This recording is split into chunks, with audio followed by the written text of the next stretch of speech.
बिस्मिल्लाहिर्रहमानिर्रहीम। Assignment number 2 MGT 402 cost and management accounting. Due date है इसकी 29 अगस्त 2022। टोटल मार्क्स हैं 10। और जो इस असाइनमेंट में टॉपिक कवर किया गया है वो है बजटिंग का। इससे पहले कि हम असाइनमेंट के सलूशन की तरफ जाएं और असाइनमेंट को समझें, आप लोगों से रिक्वेस्ट है काइंडली मेरा चैनल सब्सक्राइब कर दें और बेल के आइकन को प्रेस करते हैं ताकि मेरी असाइनमेंट्स वक्तन फ़क्तन आप तक जल्दी पहुंच जाएं जैसे मैं अपलोड करूं। और ये चीज़ मुझे सपोर्ट करती है ताकि मैं आपके लिए इसी तरह असाइनमेंट का सलूशन बनाता रहूं। तो असाइनमेंट का क्वेश्चन है, following information is extracted from the books of Ryan manufacturing company. हमें उन्होंने एक सेल्स यूनिट का डाटा दिया हुआ है, रीजन वाइज है ये जी। A, B और C 3 मंथ का डाटा है, जनवरी, फरवरी और मार्च।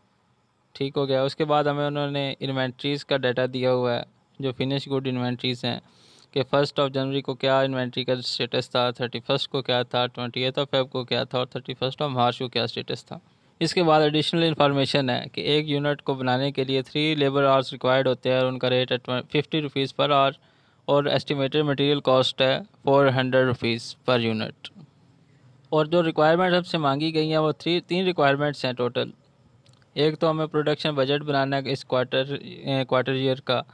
उसके बाद जनवरी के मंथ का जो डायरेक्ट मटेरियल कॉस्ट बजट है वो बनाना है और जनवरी के मंथ की लेबर कॉस्ट बजट बनानी है। और इस सोल्यूशन को एक प्रॉपर फॉर्मेट में हमें प्रोवाइड करना है।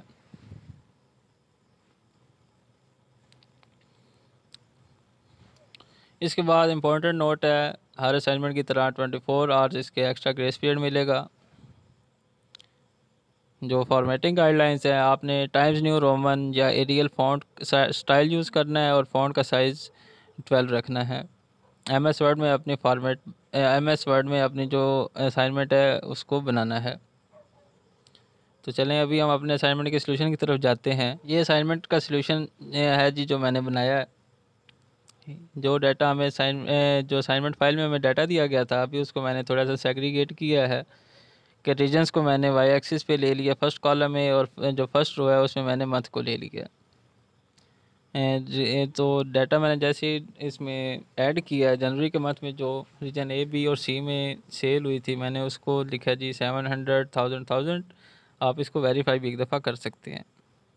इस तरह फरवरी के मंथ की जो लिखी हैं और मार्च के मंथ में जो टाइप की हैं, तो इन तमाम को मैंने टोटल कर लिए लास्ट वाले कॉलम में। जो जनवरी का मंथ है इसमें टोटल जो यूनिट सोल्ड हुए हैं वो 2700 हुए हैं। उसके बाद जो फरवरी का मंथ है उसमें 2900 हुए हैं और मार्च के मंथ में 3050। इन तमाम को ऐड करें तो ये बन जाते हैं 8650 यूनिट सोल्ड। अभी जब हम अपने रिक्वायरमेंट 1 की तरफ जाते हैं, सबसे पहले हमने प्रोडक्शन बजट बनाना है। तो प्रोडक्शन बजट का जो फॉर्मेट होता है, सबसे पहले हम वो चीज़ लेते हैं जो यूनिट्स हमारे पास बच जाते हैं इस मंथ की सेल्स में से। मतलब कि अभी हमने टोटल 3000 यूनिट्स बनाए थे जिसमें से 3000 यूनिट्स बनाए थे, 2400 सोल्ड हो गए तो 600 हमारे पास बच गए। तो वो हमने ये पहले खाने में लिख लेना है, ये पहले बॉक्स में लेना है, ठीक है, पहले सेल में लिख लेना है।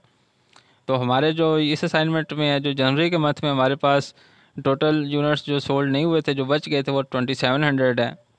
उसमें हमने लास्ट मंथ का जो क्लोजिंग बैलेंस था उसको ऐड कर लेना है। तो हमारे पास टोटल यूनिट सोल्ड अवेलेबल हो जाएंगे, जो हमारे पास इतने यूनिट्स जो हैं वो अवेलेबल हैं सोल्ड होने के लिए। उसमें से अभी हमने लास्ट मंथ का जो ओपनिंग बैलेंस है उसको माइनस करेंगे तो हमें पता चल जाएगा कितने यूनिट्स जो हैं वो सोल्ड हुए हैं या परचेज़ किए हैं या हमने बनाए हैं। ठीक हो गया।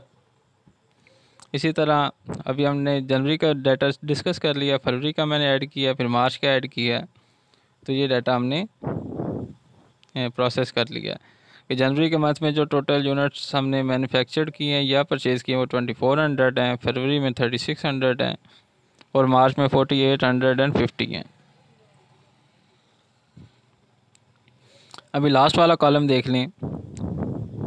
सबसे पहले हमने जो टोटल किया जी, टोटल यूनिट्स जो सोल्ड हुए थे इस क्वार्टर में वो थे 8650। अभी उस चीज़ में हमने क्या चीज़ ऐड करनी है, जो लास्ट मंथ का क्लोजिंग बैलेंस है, मतलब मार्च का जो क्लोजिंग बैलेंस था अभी हमने उसे ऐड कर लिया। मार्च का क्लोजिंग बैलेंस है 17,200।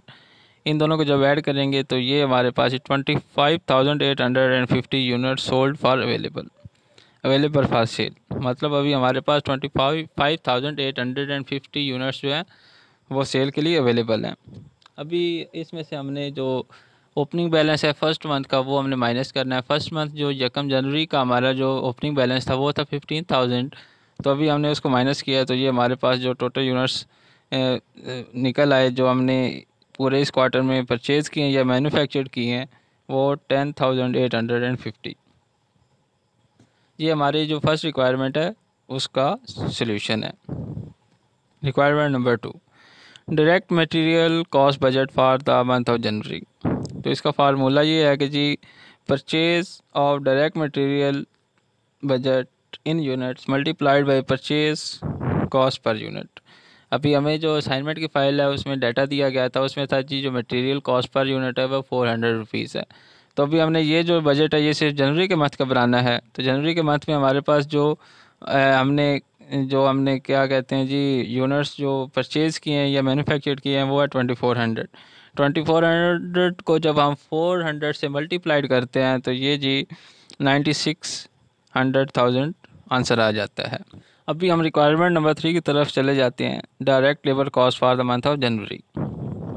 इसका फार्मूला जी production units required multiplied by direct labour hours per unit multiplied by rate. Assignment की फ़ाइल में हमें जो डाटा दिया गया है जी direct labour hours per unit वो 3 है और जो रेट है वो 50 रुपीज़ है, और जो जनवरी के मंथ के जो प्रोडक्शन यूनिट्स है वो 2400 हैं। जब हम इन सब को आपस में मल्टीप्लाई करते हैं तो हमारे पास जो आंसर आ जाता है 3600,000 आ जाता है। तो ये असाइनमेंट का सलूशन है। तो आप तमाम भाइयों से एक दफ़ा फिर रिक्वेस्ट है, काइंडली मेरा चैनल सब्सक्राइब कर दें, बेल के आइकन को प्रेस कर दें, और अगर आपको किसी असाइनमेंट का सलूशन चाहिए हो तो आपकी असाइनमेंट जैसे ही ओपन हो तो डिस्क्रिप्शन में मेरा व्हाट्सएप नंबर है, तो काइंडली उस पर आप व्हाट्सएप कर सकते हैं। शुक्रिया, अल्लाह हाफिज़।